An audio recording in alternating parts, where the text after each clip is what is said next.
What's up guys, welcome back to G-Tech Finance. Hope you're doing well, hope you're staying safe. So apparently Ethereum is going to self-destruct, and I wanted to make this video to explain exactly what's going to happen, because when I read this headline, my heart literally sank and I thought to myself, wow, crypto's going wild, it's going to explode like Cyberman in Dragon Ball, it's self-destructed. No, just kidding. So that's not it. But yeah, so Ethereum is gonna self-destruct, and I wanted to make sure, and in this video explaining exactly what that means for the cryptocurrency space and people who invested in Ethereum. So first thing, self-destruct, what is that? You're right, it sounds really a strong word. So the idea behind Ethereum self-destruction is that if an attacker somehow gets access to a smart contract or is able to hack their way into DAO, the programmers will be able to use self-destruction to minimize any damages done to people's money. In this case, Ethereum is not trying to self-destruct. Instead, it wants to use this concept to upgrade its smart contract. So it's actually a good thing to self-destruct. It becomes harder and harder to hack and intrude into DAO smart contracts, because we know that's the beauty of Ethereum. It does smart contracts. Now we're having Cardano, who's trying to be Ethereum 2.0 and doing the same thing. But yeah, Cardano is another topic. I actually made a video about it before. If you want to check it out, please do.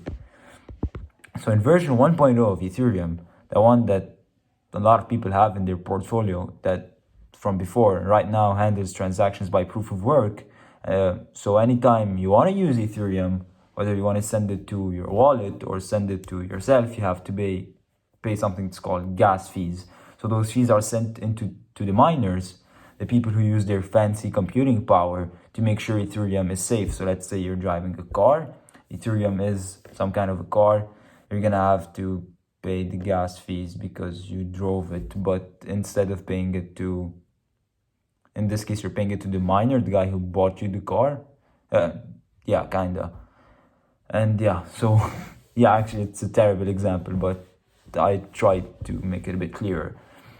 So those fees are sent to the miners, to the people who use their fancy computing power to make sure Ethereum is safe. And in this next upgrade, which is called the IP 1559, all of that will change. So what's called the consensus model. A consensus model is just a very fancy phrase for describing how something works that we all agree on. This means Ethereum will change from proof of work to proof of stake.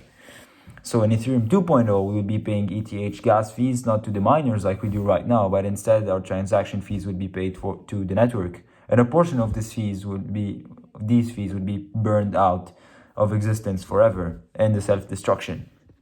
What it means that since January of 2021, the Ethereum supply was 114,078,000. Today it was roughly 115,39,000. Ethereum in the span of about 2.5 months, Ethereum actually have a much bigger volume of around 1 million more Ethereum. That's 1 million coins that were digitally printed. What does that mean? That means the price is kept in check. The price is more stable because we're still creating more coins. That's because right now Ethereum is what's called an inflationary currency, in contrary to Bitcoin, which is a deflationary currency. We know there's only 21 million Bitcoin. Last one is expected to be mined in 2140. So this is which means there is no theoretical limit to the maximum supply of how many coins of Ethereum can exist, unlike Bitcoin, obviously, which is a deflationary with a finite set of 21 million coins. The future of Ethereum 2.0. So Ethereum 2.0 is the most useful blockchain in the world. People are actually using Ethereum to build things like apps, companies, digital pieces of artwork called NFTs, DeFi, which is decentralized finance, and other DAOs. And the list goes on and on and on and on. This means the velocity of money on Ethereum is a lot higher than it would be on Bitcoin.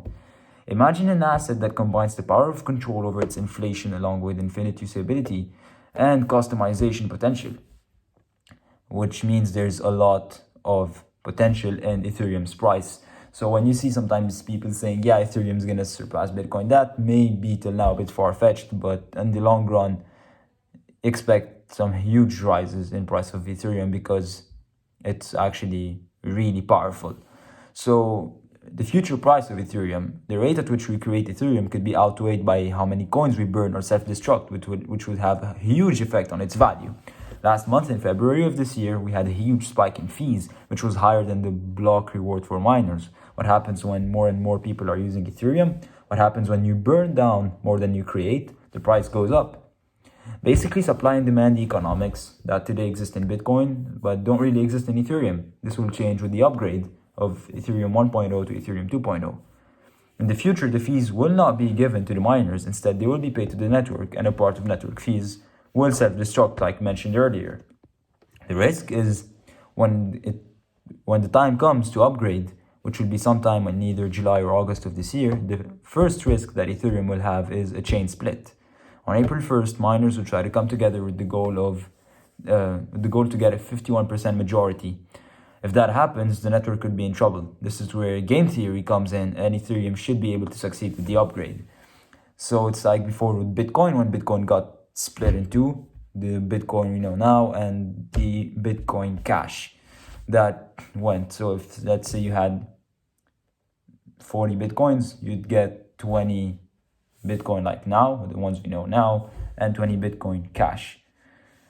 Now, of course, you should know that this is by no means investment advice. I'm no expert in the cryptocurrency world.